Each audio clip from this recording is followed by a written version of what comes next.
Viele Menschen, die Deutsch lernen, machen immer wieder denselben Fehler. Sie denken, sie müssen jeden Satz perfekt planen, bevor sie sprechen. Doch es gibt einen viel einfacheren Weg. Wenn du jeden Satz erst im Kopf planst, wird der Kopf schnell voll und schwer. Die Wörter, die du eigentlich kennst, verschwinden plötzlich. Dein Mund bleibt still, obwohl du sprechen willst. Du fühlst dich unsicher. Du hast Angst, etwas falsch zu sagen.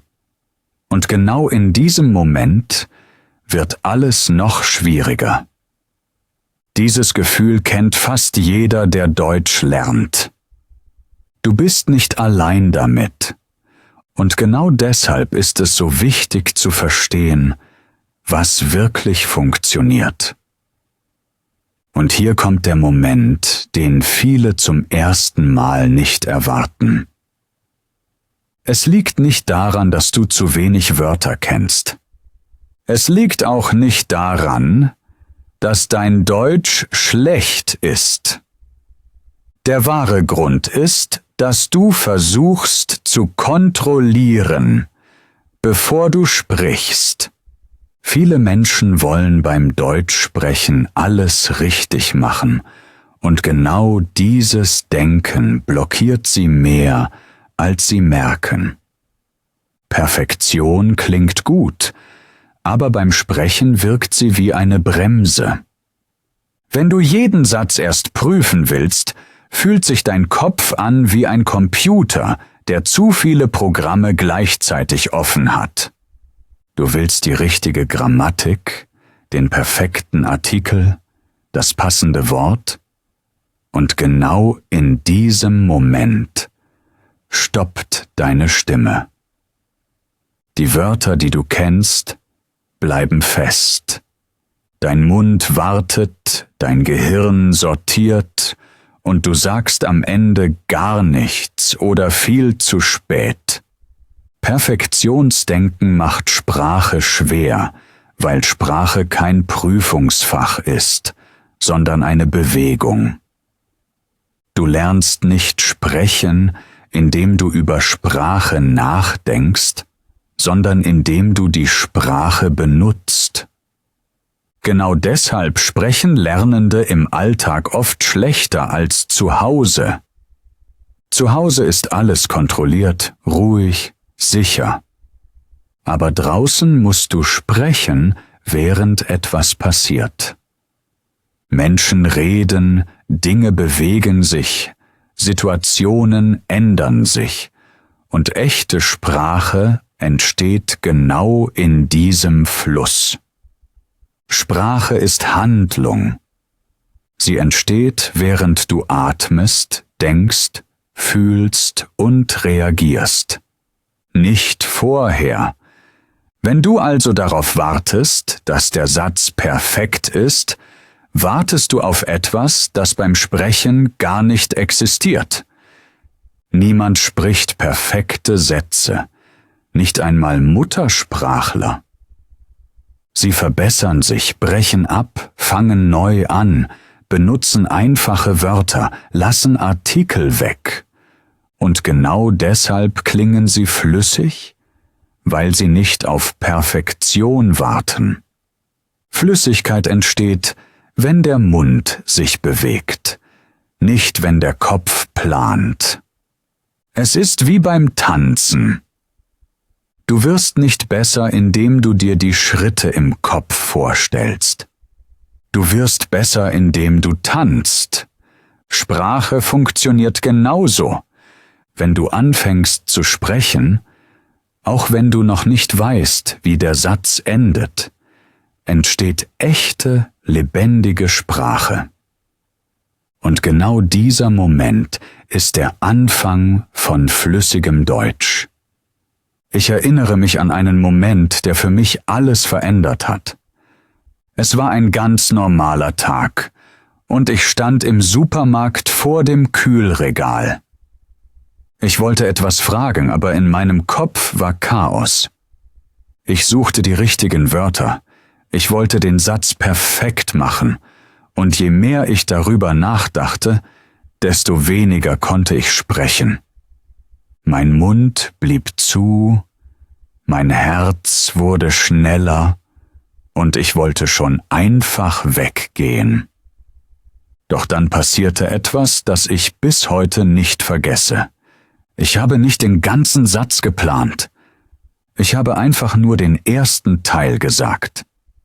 Ich habe tief geatmet, bin zu einer Mitarbeiterin gegangen und habe gesagt: Entschuldigung, ich suche, das war alles.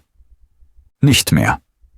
Und plötzlich war es, als hätte mein Mund selbst entschieden, weiterzureden. Der Rest kam von allein. Die Mitarbeiterin hat mich sofort verstanden. Sie hat gelächelt und mir geholfen. Und ich stand da und dachte: Das war's? So einfach? In diesem Moment habe ich gemerkt, dass nicht der ganze Satz wichtig ist, sondern der Anfang. Dieser kleine Schritt hat alles leichter gemacht. Seit diesem Tag weiß ich, wenn ich anfange zu sprechen, findet der Satz seinen Weg. Jetzt fragst du dich wahrscheinlich, wie du das in deinem Alltag schaffen kannst. Wie fängst du an, ohne alles zu planen? Genau dafür bekommst du jetzt eine kurze, klare Anleitung. Schritt 1. Starte immer nur mit einem kleinen Anfang wie ich suche. Ich brauche oder ich möchte. Mehr nicht. Schritt 2. Sprich diesen Anfang laut aus, bevor dein Kopf versucht, alles zu kontrollieren. Schritt 3. Lass den Rest einfach kommen, ohne zu stoppen. Der Satz muss nicht perfekt sein. Durch diesen kleinen Start kommst du automatisch ins Sprechen. Kleine Anfänge, großer Effekt. So bringst du Leichtigkeit in deinen Alltag. Und genau das, meine Freunde, ist der tatsächliche Schlüssel zum Sprachenlernen. In jeder Situation einfach sprechen. Nicht warten, nicht planen, nicht perfekt sein wollen. Sprechen. Und jetzt fragst du dich sicher, wie du überhaupt das Selbstbewusstsein dafür aufbauen sollst. Wie schaffst du es, mutiger zu werden und wirklich im Alltag zu reden, ohne jedes Mal zu zweifeln? Genau hier beginnt der nächste wichtige Teil. Selbstbewusstsein entsteht nicht zufällig. Es entsteht, wenn du dich gut vorbereitest, aber auf die richtige Art.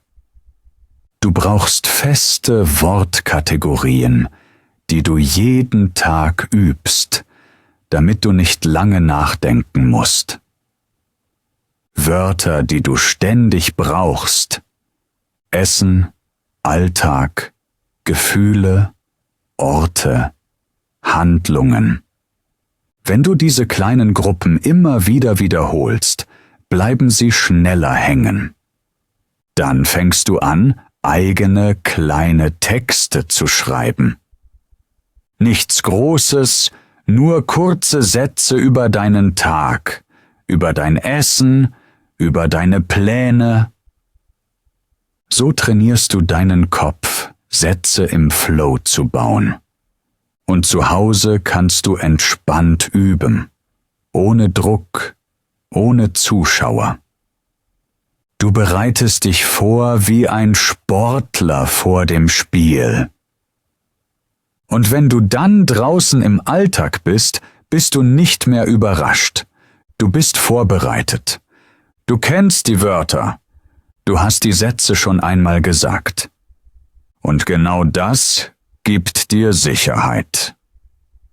Und jetzt kommt der Teil, der oft unterschätzt wird.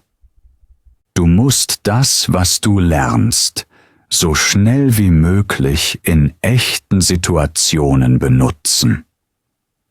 Vorbereitung ist wichtig, aber sie bleibt nutzlos, wenn du sie nicht in die Realität bringst. Wenn du neue Wörter lernst, dann nimm sie mit in den Supermarkt. Frag dort nach einem Produkt, auch wenn es nur ein Wort ist. Wenn du beim Bäcker bist, bestell aktiv etwas, auch wenn dein Satz noch kurz oder holprig ist. In der Bahn kannst du eine kleine Frage stellen, zum Beispiel ob ein Platz frei ist. Und beim Smalltalk reicht schon ein einfacher Satz wie schöner Tag heute. Genau solche kleinen Momente machen den Unterschied. Sie verbinden das, was du zu Hause übst, mit dem echten Leben. Genau dort entsteht Wachstum. Denn nur wenn dein Gehirn merkt, dass du das Gelernte anwenden kannst, beginnt es dir zu vertrauen.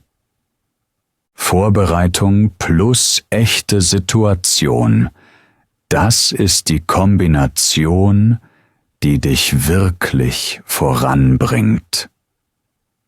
Viele Menschen glauben, dass man Wörter nur lange genug wiederholen muss, damit sie im Kopf bleiben. Doch so funktioniert unser Gehirn nicht.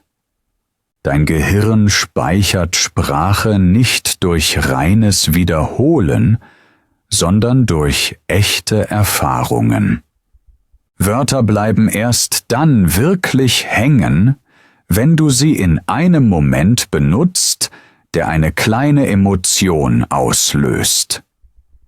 Das heißt nicht, dass du etwas Großes fühlen musst.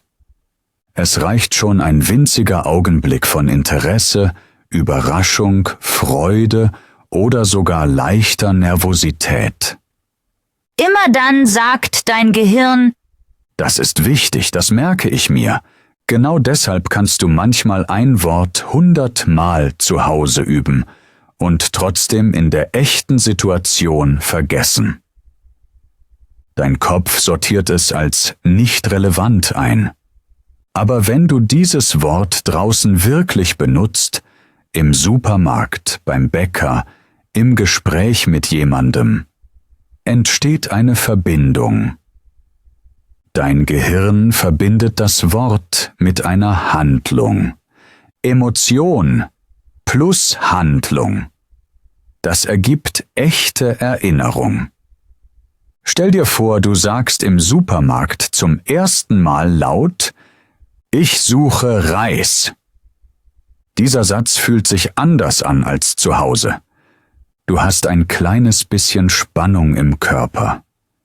Du willst etwas erreichen. Du bekommst eine Reaktion. Genau in diesem Moment speichert dein Gehirn das Wort Reis viel tiefer ab. Du hast es nicht nur gedacht, du hast es benutzt, du hast es erlebt. Und das ist der Grund, warum echte Situationen so kraftvoll sind. Dein Gehirn lernt, indem du etwas tust, nicht indem du nur darüber nachdenkst. Worte, die du benutzt, werden Teil deines aktiven Deutsch. Worte, die du nur liest, bleiben oft passiv und verschwinden wieder. Wenn du also möchtest, dass dein Deutsch wirklich hängen bleibt, musst du es leben. Kleine Sätze im Alltag, kleine Fragen, kleine Reaktionen. Genau das baut dein Sprachgedächtnis auf. Emotion plus Handlung, das ist Lernen, das bleibt. Und genau hier, meine Freunde, schließt sich der Kreis. Du hast gesehen, warum dein Gehirn Sprache erst dann wirklich speichert, wenn du sie benutzt. Du hast verstanden, warum kleine echte Momente mehr bringen als 100 Wiederholungen zu Hause. Und jetzt kommt der wichtigste Teil. Du musst es ausprobieren. Nicht morgen, nicht irgendwann.